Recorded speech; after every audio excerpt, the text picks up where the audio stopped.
I started off doing martial arts choreography, and I was doing this thing called a front suicide, which is a half-assed front flip, where you fall on your back. And one day, I overdid it, and I landed a front flip. So ever since then, I thought to myself, I could do a front flip on accident, so that means if I try, I could do it on purpose. So ever since then, I've been trying to do flippy stuff.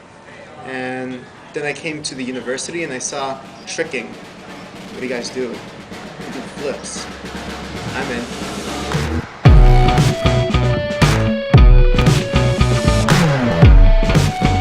What is tricking?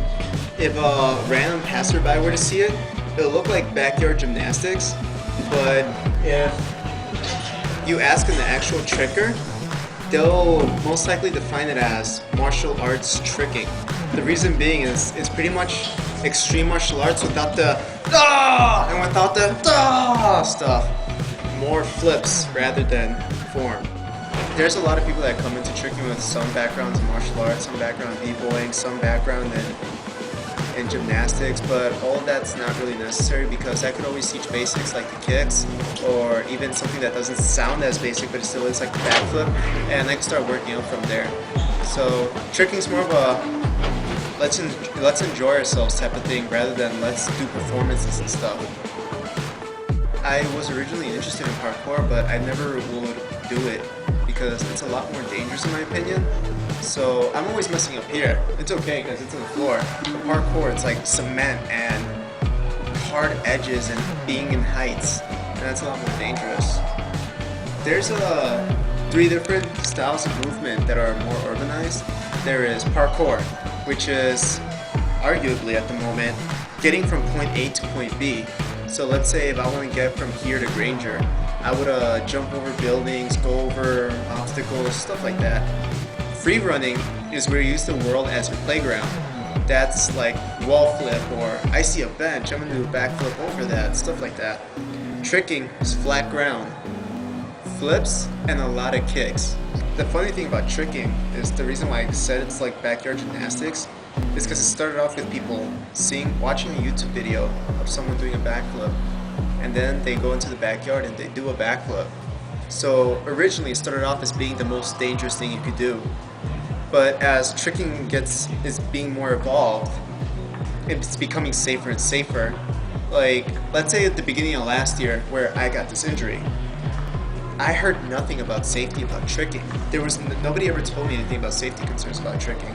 I just assumed, just throw it and you'll be fine, we're young. But now, people are starting to get smarter about it. Now there's video tutorials on how to strengthen your ankles to make sure that if you were to mess it up, it wouldn't be as bad. They're teaching you tips on techniques on how to land everything safer. And we're learning a lot of new spotting techniques, like for the backflip and the back handspring spotting techniques. We just barely learned that this year. So you could say it's dangerous, but it's getting progressively safer. There's the flipping route and there's the kicking route. If they want to go into the kicking route, I would teach them heel kick, pop 360, the low sweep, the tornado kick. And as I build onto those, that's pretty much the basic. Then I just build up from there, because once you have all those basics, that's where all the advanced tricks come from. Like a tornado kick, a side swipe, a very advanced technique that I do, is basically a tornado kick missing your leg while you're horizontal. So it's just, you add 3 more quirks to it.